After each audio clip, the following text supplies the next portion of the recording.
بسم اللہ الرحمن الرحیم ان الحمد للہ والصلاة والسلام علی من لا نبی بعد۔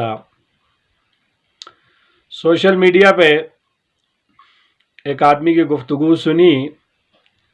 کہ روزہ جو ہے وہ اس کے اندر صحیح طریقہ یہ ہے کہ اس کو رات آ جانے کے بعد یعنی رات کا کچھ حصہ گزرنے کے بعد افطار کیا جائے گا، اور دلیل یہ دی کہ اللہ تبارک و تعالیٰ نے ارشاد فرمایا ثم اتم الصیام الی اللیل، کہ روزے کو رات تک پورا کرو۔ تو مغرب چونکہ الگ ہے، رات الگ ہے، اس لیے روزے کو رات تک پورا کرنا ہے۔ اس حوالے سے ملاحظہ فرمائیے کہ جب سے روزہ فرض ہوا،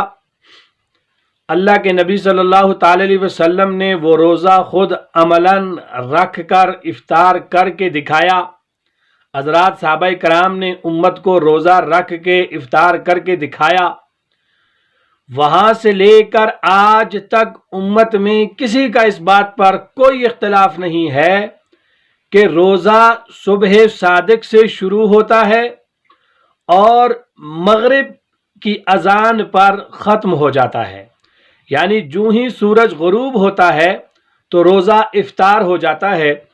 اللہ تبارک و تعالیٰ نے قرآن کے اندر جو ارشاد فرمایا ثم اتم الصیام الی اللیل، اب اگر کسی آدمی کو عربی سے تھوڑی بھی شد بدھ ہو، تھوڑا بھی وہ عربی کو جانتا ہو، تو اب اس کا مطلب یہ ہے کہ روزہ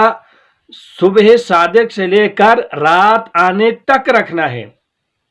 یعنی جو ہی دن ختم ہو گیا، رات آ گئی تو روزہ ختم ہو گیا۔ اب دن آ گیا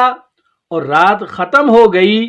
اس وقت کو بولتے ہیں مغرب، یعنی جب سورج غروب ہوتا ہے۔ تو قرآن نے اسی کے بارے میں یہ کہا ہے کہ یہاں پر روزے کو افطار کرنا ہے۔ پھر اس آیت کی سب سے بہترین تفسیر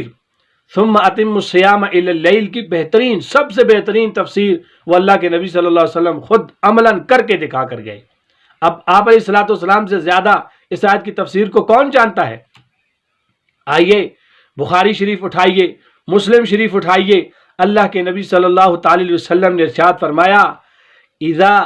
اقبل اللیل ہاؤنا وادبر النہار ہاؤنا وغربت الشمس فقد افطر الصائم، کہ آپ علیہ الصلوۃ والسلام نے ارشاد فرمایا کہ جب مشرق کی طرف سے رات آ جائے اور مغرب کی طرف سے دن چلا جائے یعنی سورج غروب ہو جائے، اور آگے صراحتاً ارشاد فرمایا کہ جو ہی سورج غروب ہو جائے تو روزہ افطار